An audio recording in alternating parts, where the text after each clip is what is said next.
કે જેમાં તમારી હજુરીમાં અમે ઉપસ્થિત છીએ. એનો આશીર્વાદ પામવા માટે તમે અમને સહાય કરો. તમારી કૃપા આપો પ્રભુ. તમે તમારા વચનથી અમારી સાથે વાત અને વ્યવહાર કરો. મુજબ પાત્રને બદસ્તમની પાછળ રાખો કે જેથી પ્રભુજી તમે પોતે મને અને ઉપસ્થિત પ્રત્યેક વ્યક્તિને તમારા વચનનો આશીર્વાદ આપો. એ વિશ્વાસ સાથે, પ્રાર્થના સાથે અમે અમારી જાતોને, અમારા તમામ ભટકતા વિચારોને ખ્રિસ્તમાં કેન્દ્રસ્થ કરીએ છીએ. ઈસુના નામમાં મારી પ્રાર્થના સાંભળો અને સ્વીકારો. આમેન. Good morning. એક સારી સ્માઇલ સાથે તમારી બાજુમાં જે બેઠા છે તેઓને પણ તમે ગુડ મોર્નિંગ કરશો. એક સારી સ્માઇલ સાથે. શિરીષભાઈ, ગુડ મોર્નિંગ. Thank you. પ્રભુનો આભાર માનીએ છીએ. નાતાલના પર્વની નજીક પ્રભુ આપણને દોરી લાવ્યો અને ખાસ કરીને પાછલા સમયોને જ્યારે આપણે યાદ કરીએ છીએ, એ સમય કે જે દિવસોમાં કોઈને મળી પણ નહોતા શકતા, હાથ મિલાવવાની વાત તો દૂર હતી. એ કોરોનાનો સમય બહુ અઘરો હતો, મુશ્કેલ હતો, પણ એવા વિકટ સંજોગોમાંથી પણ આપણને બહાર કાઢી લાવ્યા. એ પ્રભુને ધન્યવાદ આપીએ છીએ, પ્રભુનો આભાર માનીએ છીએ, પ્રભુની સ્તુતિ કરીએ છીએ. વિશેષ કરીને આજે આપણને પ્રભુએ એની હજુરીમાં આવવાની તક આપી. વાલાઓ, બહુ બધા લોકોએ આજનો દિવસ જોવાની ઈચ્છા રાખી હશે અને જોઈ નહીં શક્યા હોય. ઘણા બધા લોકોએ આયોજન કર્યું હશે કે કાલે ચર્ચમાં જઈશું, પણ કદાચ નથી આવી શક્યા કોઈ કારણોસર. પણ આપણે પ્રભુની કૃપામાં આજે તેની હજુરીમાં ઉપસ્થિત છીએ. આ એક બહુ જ ધન્ય પળ છે વાલાઓ. અને આજના વચનનો મુખ્ય વિષય એ જ છે કે જે દેવની હજુરીમાં, દેવની ઉપસ્થિતિમાં હોય છે, એ સમય એના માટે અને વ્યક્તિ સર્વને માટે આશીર્વાદનું કારણ બને છે. પાછલા સમયમાં આપણે દૂતો વિશે, એન્જલ્સ વિશે અભ્યાસ શરૂ કર્યો હતો. વચ્ચે થોડોક સમય બ્રેક આવ્યો, પણ પછી એક દીકરીએ મને કહ્યું કે સાહેબ, દૂતો વિશેની તમારી સિરીઝ ચાલુ રાખો તો સારું. અને ફરી આપણે એ સિરીઝને કન્ટિન્યુ કર્યું. થોડોક સમય ગયો અને ફરી એકવાર 1 મહિનાનો બ્રેક થઈ ગયો. વચ્ચે જુદા જુદા પ્રસંગો ઉજવવાની વાત આવી, જુદા જુદા સન્ડે આપણે ઉજવ્યા. એમાં 1 મહિનાનો ગાળો એવો આવ્યો કે જેમાં આપણે આ સિરીઝમાં આગળ વધી શક્યા નહીં. આજે ફરી એકવાર એ સિરીઝમાં આપણે આગળ વધવા માંગીએ છીએ. જોકે હું આ સમયે એવા વ્યક્તિઓનો આભાર માનું છું કે જેઓ મને મેસેજ કરીને એવું જણાવે છે કે સાહેબ, આ વિષય લો તો સારું, અમને આ વિષય વિશે જાણવાની ઈચ્છા છે. મને ગમે છે કે પ્રભુના લોકોને પ્રભુના વચનો જાણવાની જિજ્ઞાસા છે, અને એમણે જે કંઈ વિષયો આપ્યા છે, આવનાર દિવસોમાં ચોક્કસ એ વિષયો પર આપણે અભ્યાસ કરવાનો પ્રયત્ન કરીશું. દૂતોની સિરીઝમાં આગળ વધતા પહેલાં થોડુંક બેકગ્રાઉન્ડ તમને યાદ દેવડાવીશ. દૂત કે જે પ્રભુનું સર્જન છે, અદ્ભુત સર્જન છે. સૃષ્ટિની ઉત્પત્તિ પહેલાં જેમને બનાવવામાં આવ્યા છે, શક્તિશાળી છે.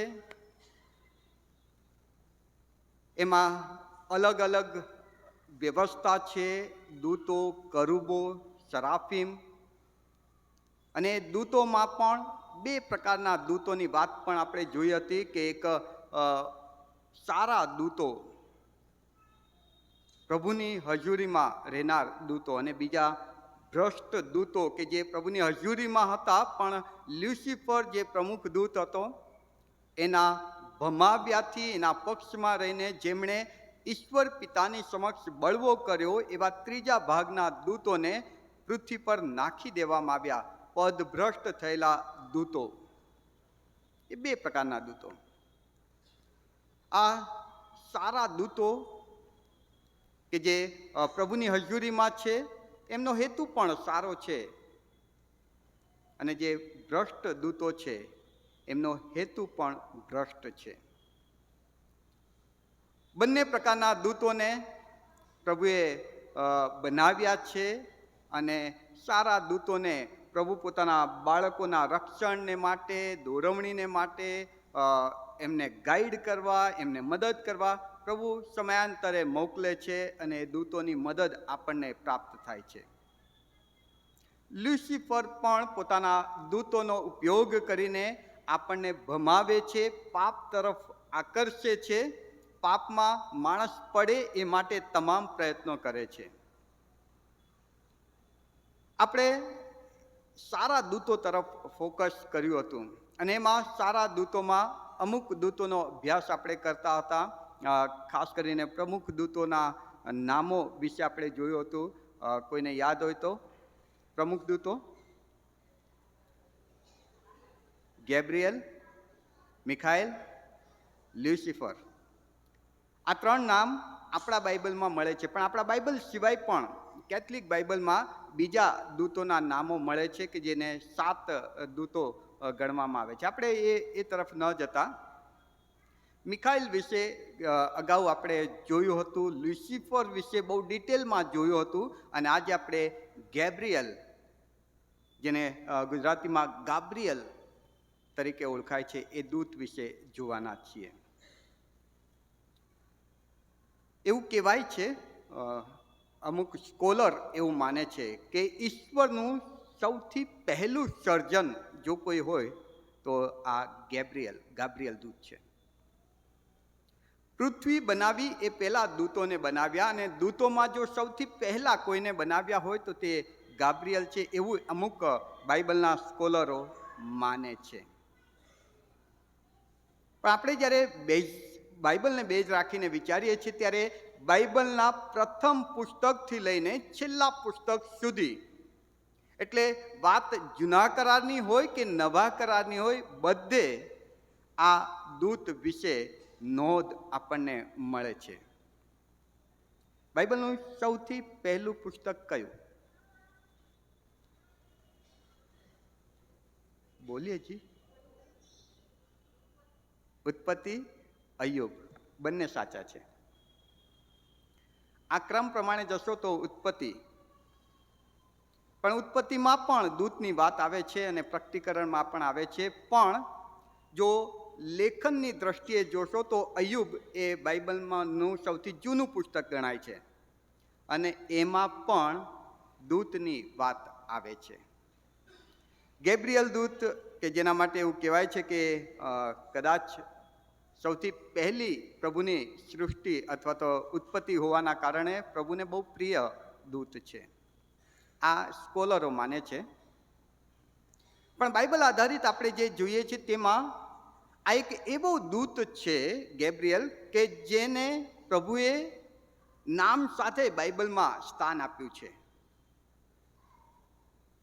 પ્રભુએ ઘણા બધા દૂતોની સેવાઓ લીધી છે, એમને જવાબદારીઓ સોંપી, પણ આ ગાબ્રિયલ, મિખાએલ એવા અમુક જ દૂતોના નામ બાઇબલમાં આપવામાં આવ્યા છે, અને જે અમુક દૂતો કે જે ખાસ પ્રકારની જવાબદારી નિભાવે છે એમાંનો આ એક દૂત એટલે ગાબ્રિયલ.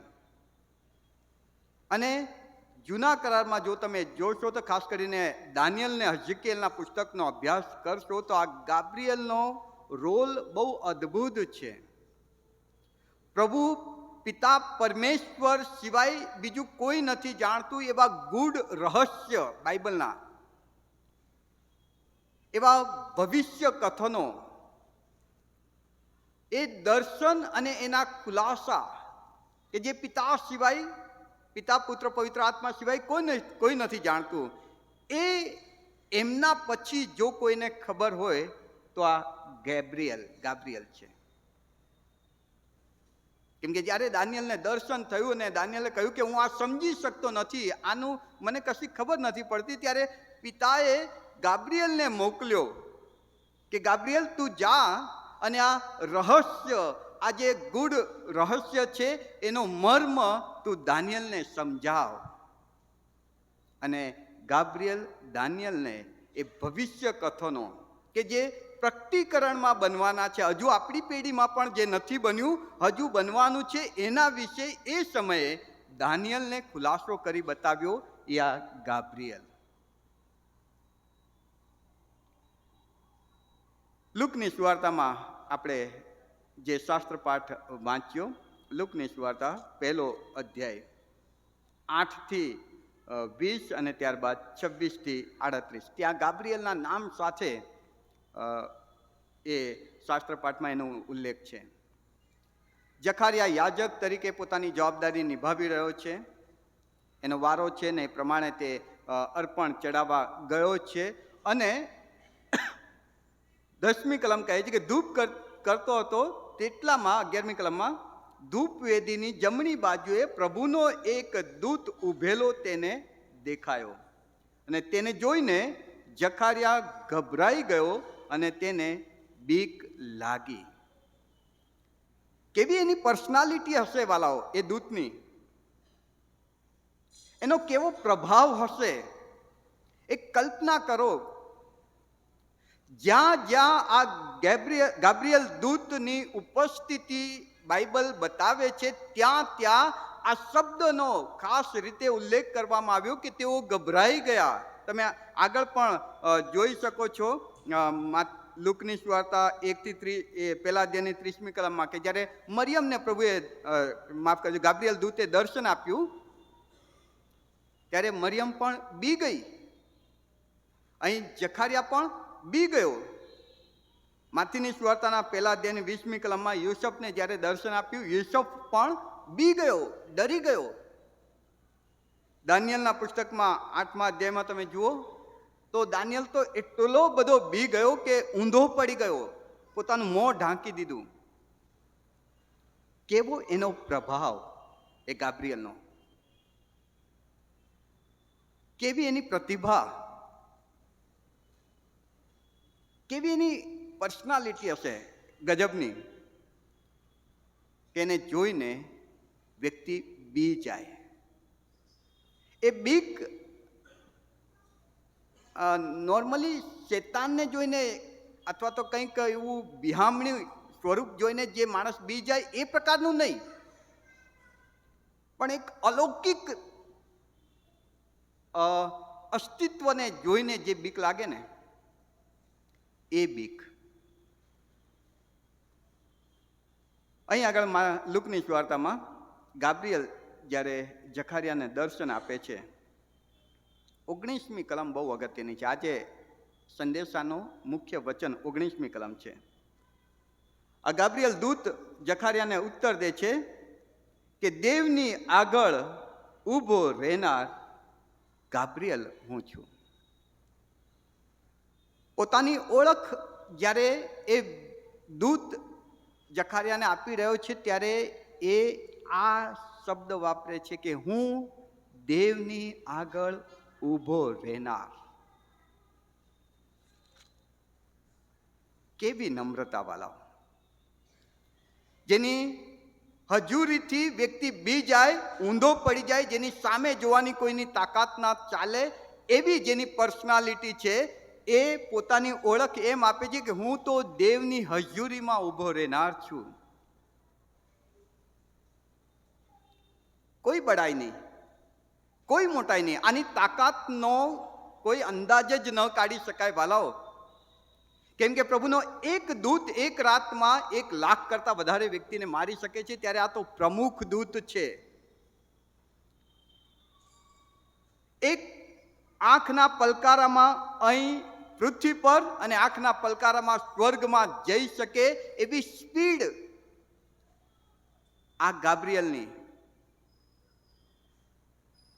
જે પરમેશ્વરને કોઈ માણસ જોઈ ન શકે. અને બાઇબલ કહે છે કે જો કોઈ માણસ પોતાની આંખથી એ પરમેશ્વરને જુએ તો ત્યાં જ એ ઠાર મરી જાય. એ ઈશ્વરને સતત જોનાર અને છતાંય જીવતો રહેનાર એવો આ ગાબ્રિએલ, જ્યારે પોતાની આઈડેન્ટિટી આપે છે, પોતાની ઓળખ આપે છે, ત્યારે પોતાને નમ્ર કરીને એમ કહે છે, હું તો દેવની હજુરીમાં ઊભો રહેનાર. કેટલા વર્ષોથી તે ઊભો છે. તમે વિચાર કરો કે એ પૃથ્વી બની એના પહેલા એને બનાવવામાં આવ્યો હતો, ત્યારથી લઈને આજની ઘડી સુધી પણ દેવની હજુરીમાં ઉપસ્થિત છે. કોઈ કચકચાટ નહીં, કોઈ બડબડાટ નહીં. દેવની હજુરીમાં જવાનું જેને ગમતું હોય, જેને દેવની હજુરીમાં ઊભા રહેવાનું ગમતું હોય, એવું આ પર્સન, એવું આ વ્યક્તિત્વ. અને માટે તે આનંદથી કહે છે, ખુશીથી કહે છે, નમ્રતા સાથે કહે છે કે હું ગાબ્રિયલ દેવની હજુરમાં ઊભો રહેનાર. અને માટે તું બીશ નહીં, ડરીશ નહીં. હે મરિયમ, તું બીશ નહીં. યુસુફ, તમે ડરશો નહીં. દાનિયલ, તું બીશ નહીં, કેમ કે હું કાંઈ નથી. હા, આમ જોવા જાઓ તો બહુ બધું છે, પણ હું મારી જાતને પ્રભુની આગળ એકદમ નમ્ર એના સેવક તરીકે જાહેર કરું છું. કેટલા વર્ષોથી એ ઊભો છે, પણ કોઈ કચકચ નથી સાહેબ. આપણને એક રવિવારથી બીજા રવિવારે જો દેવની હજુરીમાં આવવાનું થાય ને, અહીં આગળ વિચાર આવે, આજે બહુ ઠંડી છે. અહીં આગળ વિચાર આવે, આજે આ કામ છે. દેવની હજુરીમાં ઊભા રહેવાનું જેને ગમતું હોય ને વાલાઓ, એ ક્યાંય ફરિયાદ નથી કરતા. ગાબ્રિયલે ક્યારેય ફરિયાદ નથી કરી કે પ્રભુ 24 કલાક મારે તારી આગળ ઊભા રહેવાનું, રાત દિવસ તારી આગળ ઊભા રહેવાનું. આપણે જો 11 ને ઉપર 5-10 મિનિટ જાય ને એટલે પછી આમ જોવાય છે. દેવની હજુરીમાં બેસવાનો મોકો કોને મળે વાલાઓ, કોને મળે? અરે અહીં તો ચાર્જ થવાય છે, અહીં તો એનર્જીથી ભરપૂર થવાય છે. અને અહીં તો જેટલું બેસાય એટલું વધારે સારું, એવી લાગણી હોવી જોઈએ કે જે ગાબ્રિયલને છે. અને માટે પોતાની ઓળખ જ્યારે આપે છે ત્યારે એમ નથી કહેતો કે હું સૌથી શક્તિશાળી દૂત, હું બહુ પાવરફુલ દૂત. એની પાસે જે સૌથી શ્રેષ્ઠ વસ્તુ હતી એ જાહેર કરે છે કે હું તો દેવની હજુરીમાં ઊભો રહેનાર. આ મારી ઓળખ, આ મારી તાકાત, આ મારી ઓળખ છે કે જે હું તારી આગળ જાહેર કરું છું. પ્રભુમાં પ્રિય વાલાઓ, કેટલી અજાયબ જેવી નમ્રતા. કોઈ વ્યક્તિ કોઈકની આગળ ક્યારે ઊભા રહે? બે કારણો હોઈ શકે. એક કે જ્યારે વ્યક્તિને, કોઈ પણ વ્યક્તિ પોતાના બોસની આગળ કે પોતાના અધિકારીની આગળ ઊભા રહે ત્યારે બે કારણ હોઈ શકે. કે એ વ્યક્તિને એમની પાસેથી કંઈક જોઈતું હોય, રજા માંગવી હોય, કંઈક પગાર માંગવો હોય, સેલેરી બઢોતી માંગવી હોય, જે બી કંઈ રજૂઆત કરવી હોય તો એની આગળ ઊભા હોય. ગાબ્રિયલ કોઈ રજૂઆત માટે દેવની આગળ ઊભો રહેતો નથી.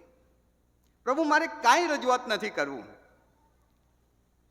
તે મને એટલું બધું આપ્યું છે કે કાંઈ માંગવું નથી પ્રભુ, બસ તારી હજુરી માંગવી છે. મને 24 કલાક 24/7 મને તારી હજુરીમાં રાખ.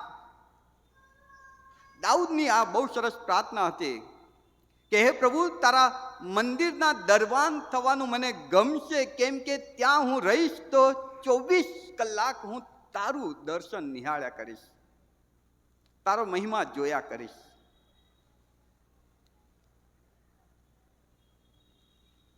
કંઈ માંગવા ગાબ્રિયલ દેવની આગળ ઊભો નથી રહેતો. એની તો એક જ ઈચ્છા કે મારો પ્રભુ મને કંઈક સોંપે અને એ કામ કરવા હું દોડી જાઉં. મારો પ્રભુ મને કંઈક કહે, મારો પ્રભુ મારી સાથે કંઈક વાત કરે. વહાલાઓ, જ્યારે પ્રભુની હજુરીમાં આવો ત્યારે આ સમર્પણ સાથે આવો, આ સમજણ સાથે આવો કે મારા પ્રભુની હજુરીમાં મારે બેસવું છે.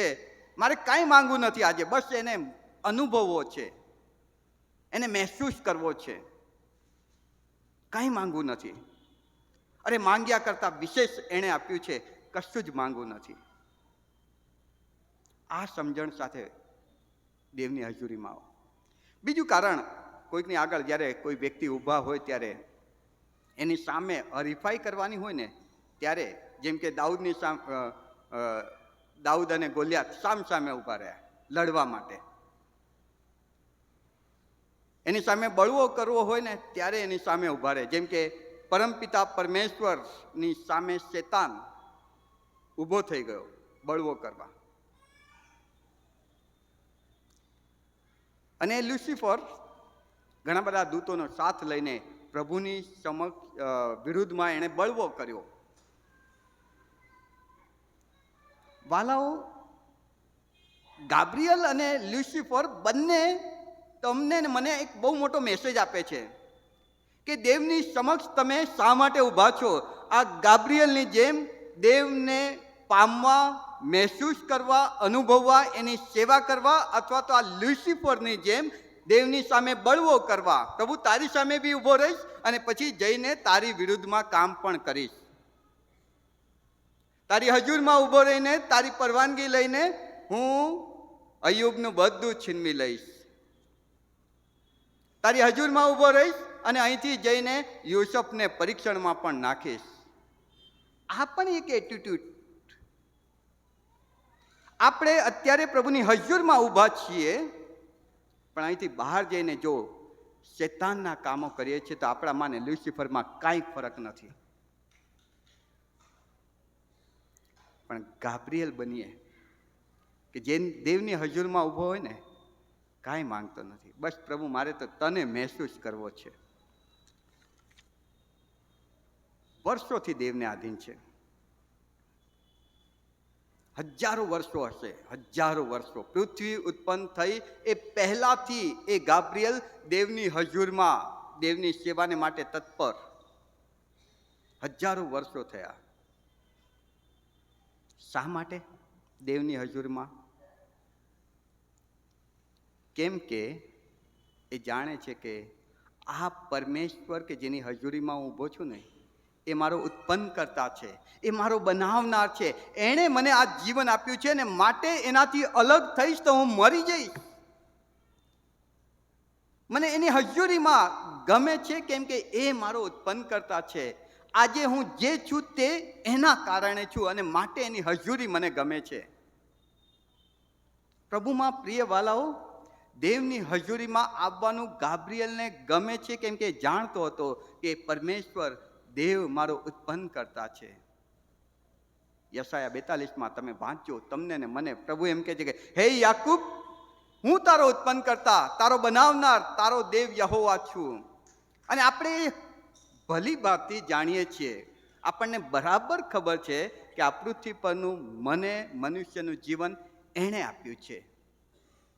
એનું હું સર્જન છું. મારી માના પેટમાં મારું એકે હાડકું હજુ તો ઘડાયું નહોતું એ પહેલા એ મને જાણતા હતા. એણે મારી રચના કરી, એણે મને જીવન આપ્યું. આપણે ભલી ભાંતિ જાણીએ છીએ. અને માટે આપણી ફરજ થાય વાલાઓ, આપણી જવાબદારી થાય કે એની હજુરીમાં આપણે રહીએ. અને જે સમય એની હજુરીમાં જીવવાનો મળે ને, એને ધન્ય સમય ગણીને એ સમયે દોડી જઈએ કે આ સમય મને મળી રહ્યો છે કે મારા ઉત્પન્ન કરતા દેવની આગળ મારે હજુરીમાં જવાનું છે. બીજી વાત, ગાબ્રિયલ શા માટે દેવની હજુરીમાં છે વર્ષોથી? એક, એ જાણતો હતો કે આ મારા ઉત્પન્ન કરતા છે માટે એની હજુરીમાં મારે રહેવાનું. બીજી વાત કે ઈશ્વરની સેવા કરવામાં એને આનંદ આવતો હતો, ખુશી મહેસૂસ થતી હતી, ખુશ થતો હતો. પ્રભુ એને કહે કે ગાબ્રિયલ, તમારે દાનિયેલની મદદ માટે જવાનું છે. ખુશ થઈ જાય, પ્રભુ તમે મને કશું સોંપ્યું.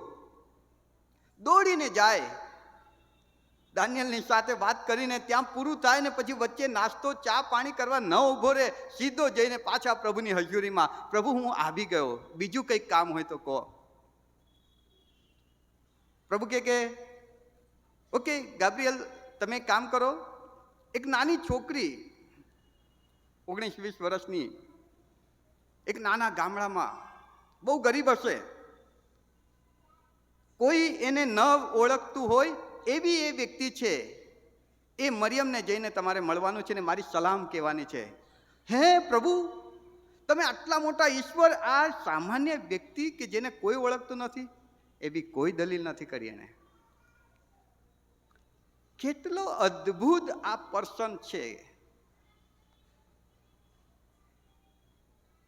દાનિયેલ કે જે એ વખતે બહુ પ્રખ્યાત વ્યક્તિ હતો, દાર્યાવેશના સમયમાં જ્ઞાની ગણાતો હતો, એની પાસે જવાનું કહ્યું પ્રભુએ, તોય ખુશી ખુશી ગયો. અને પછી પ્રભુએ એને મરિયમ જેવી સામાન્ય વ્યક્તિની પાસે મોકલ્યો. તો પણ આ ગાબ્રિએલ કોઈ પણ કચકચ વગર, પ્રભુ આ નાનું કામ છે તો પણ હું કરીશ, એ મોટું કામ પણ કરીશ અને નાનું કામ પણ કરીશ. તમે જે સોંપશો એ કામ મારા માટે નાનું મોટું કંઈ નહીં, બસ કરવામાં મને ખુશી છે, કેમ કે એ કામ તમે મને સોંપી રહ્યા છો. ખુશી હોવી જોઈએ. અને માટે એને દેવની હજુરીમાં ઊભા રહેવાનું ગમતું હતું. આપણને જો પાલક સાહેબ એમ કહે ને કે તમે આ કામ કરશો, તો આપણે શું કહીએ ખબર છે? એક બહુ સરસ સ્વીટ મીઠો નકારો જે કહેવાય ને એવો, નવી પેઢીને તૈયાર કરો ને સાહેબ. આપણે શું કહીએ? નવી પેઢીને તૈયાર કરો એમ કહીને આપણે છટકીએ છીએ, એમ કહીને આપણે એ સેવા કરવાનું ના પાડીએ છીએ. પ્રભુ જો તમને કશુંક સોંપે છે તો એ કામ નાનું છે કે મોટું ન જોવાય વાલા હો, બસ મારા પ્રભુએ મને સોંપ્યું છે ને, તો ગાબ્રિએલની જેમ ખુશી ખુશી આનંદથી દોડીને કરવાનું છે. અને એમાં દેવની હજુરીનો આશીર્વાદ આપણને મળે છે. એનાથી શું ફાયદો થાય તમને ખબર? આ ગાબ્રિએલ ઈશ્વરનો એટલો ખાસ દૂત બન્યો ને, પરમપિતા પરમેશ્વર, પુત્ર અને પવિત્ર આત્મા સિવાય ઈસુ નામ કે જેમાં ઉદ્ધાર છે, પાપની માફી છે, તારણ છે, એ નામ જો એ પરમપિતા પરમેશ્વર પછી જો કોઈને સાંભળ્યું હોય ને, જેને સાંભળવા મળ્યું હોય ને, તો તે આ ગાબ્રિએલ છે. પિતાએ ગાબ્રિએલને કહ્યું કે તું મરિયમ પાસે જા અને એને કહેજે કે તને જે બાળક થશે એનું નામ તું ઈસુ પાડજે. ગાબ્રિએલે ઈસુને કહ્યું, તો ગાબ્રિએલને કોણે કહ્યું? પિતાએ કહ્યું. દુનિયાની તારણ સાધક સિક્રેટ યોજના પ્રભુએ સૌથી પહેલા પોતાના સિવાય, ત્રેક પરમેશ્વરે પોતાના સિવાય કોઈની આગળ શેર કરી હોય તો તે આ ગાબ્રિએલ છે. કોઈ વ્યક્તિ પોતાનું સિક્રેટ, પોતાનું બહુ અગત્યનું કામ, પોતાનું બહુ મહત્વનો સંદેશ કોઈને ક્યારે સોંપે? જ્યારે એના પર ભરોસો હોય, જ્યારે એ અંગત હોય, જ્યારે એ વહાલું હોય, જેના પર જવાબદારી સોંપે ને નિશ્ચિત થઈ જવાય એવો વિશ્વાસ હોય, એને સોંપે. અને એવો જ આ ગાબ્રિએલ પ્રભુને માટે હતો. દેવની હજુરીમાં ઊભો રહેનાર હું ગાબ્રિએલ. દેવની હજુરીમાં ઊભા રહેવાનો બહુ મોટો આશીર્વાદ છે વાલાઓ.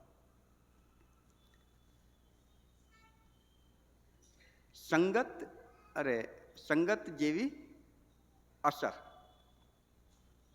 તમે ક્યાં ઊભા રહો છો, કોની સાથે ઊભા રહો છો, એ બહુ મહત્વની વાત છે. ગીતશાસ્ત્ર એક તમે વાંચજો, દુષ્ટોની સાથે ઊભો રહેનાર શું કહેવાય? પાપીઓના માર્ગમાં ઊભો રહેનાર, નિંદાખોરોની સાથે બેસનાર. તમે ક્યાં ઊભા રહો છો, કોની સાથે ઊભા રહો છો? બહુ જ અગત્યનું છે. તમે જેની સાથે ઊભા રહો છો એના જેવા તમે બનતા જાવ છો, એની અસર તમારા પર થતી જાય છે, તમારી આઈડેન્ટિટી બદલાતી જાય છે. અને માટે ગાબ્રિએલ પોતાની ઓળખ આપતા કહે છે કે હું તો દેવની સમક્ષ ઊભો રહેનાર છું. મારી આઈડેન્ટિટી એના જેવી બનતી જાય. આજ તો તમારા ને મારા પ્રભુની પ્રાર્થના હતી કે હે પિતા, તેઓને તું આપણામાં એક કર કે જેથી કરીને તેઓ આપણા જેવા થાય. પાઉલ મંડળીને પ્રાર્થના કરતા પત્ર લખતા કહે છે, એના જેવા થઈએ, એના જેવા થઈએ. અને એના માટે એની હજુરીમાં ઊભા રહેવું પડે. રવિવાર તું રવિવાર નહીં, રોજ રોજ એની હજુરીમાં ઊભા રહેવું પડે. રોજ સવારે ઉઠીને બાઇબલ ખોલીને એની હજુરીનો મહેસૂસ કરવું પડે. રોજ પ્રાર્થના દ્વારા એની હજુરીને મહેસૂસ કરવી પડે, તો એના જેવા થવાય. આ ગાબ્રિયલ નવરો હતો માટે દેવની હજુરીમાં ઊભો રહેતો તો એવું નથી. માથીની સુવાર્તાના 20મા અધ્યાયમાં તમે જોજો, પ્રભુ ઈસુ ખ્રિસ્ત કહે છે કે કેટલાક નવરા ચકલામાં ઊભા રહેલા. નવરા ઊભા રહેલા ચકલામાં. ઘણી વખત આપણને એમ થાય કે આજે કશું કામ નહીં ને, ચાલો દેવળમાં જઈએ. અરે ના, એવી સમજણ સાથે ન અવાય.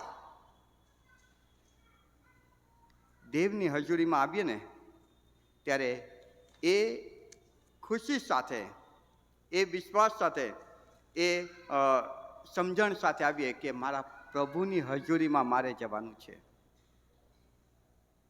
અને એ સમજણ સાથે આવીએ ને વાલાઓ, તો જે આશીર્વાદ ગાબ્રિયલને મળ્યો, જે માન, સ્થાન, પ્રેમ, આદર, વિશ્વાસપાત્ર, કેટલું બધું એના માટે કહી શકાય. ગાબ્રિયલને માટે પ્રભુ તમને ને મને એના કરતા ઊંચે જોવા માંગે છે.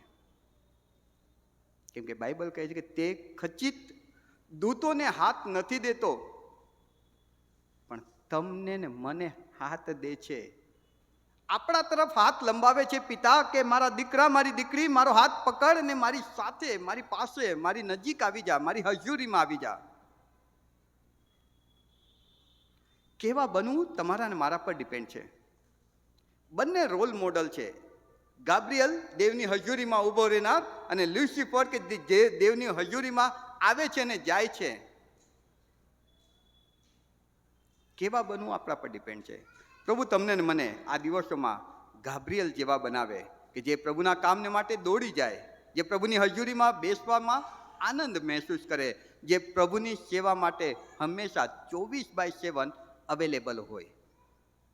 પ્રાર્થનામાં નમીએ. પવિત્ર પ્રભુ, દયાળુ દેવ, અમે તમારો બહુ જ આભાર માનીએ છીએ તમારા અદ્ભુત વચનને માટે. ગાબ્રિયલ દૂત દ્વારા આજે તમે અમને જે શીખવાડ્યું છે પ્રભુ, એ યાદ રાખવા, એ પ્રમાણે જીવન જીવવા તમે અમારી સહાય કરો. અમે હંમેશા તમારી હજુરીમાં આવવામાં આનંદ મહેસૂસ કરીએ. તમારી હજુરીમાં રહેવાનું અમને ગમે એવું મન તમે અમને આપો. તમે જે કંઈ સેવા આપો, નમ્રતાપૂર્વક, આનંદથી એ કરી શકીએ તે માટે અમારી સહાય કરો. અને અહીંથી પાછા અમે અમારા ઘરે જઈશું. આખું અઠવાડિયું અમારા લોકની મધ્ય અમે રહેવાના છીએ. ત્યારે પ્રભુજી, અમને એવી કૃપા આપો કે ત્યાં પણ દરેક પળે અમે તમને અનુભવીએ, તમને મહેસૂસ કરીએ, તમારી હજુરી પામીએ. એવી રીતે જીવન જીવવા માટે કૃપા આપજો. ઈસુ પ્રભુના નામમાં માંગીએ છીએ. આમેન.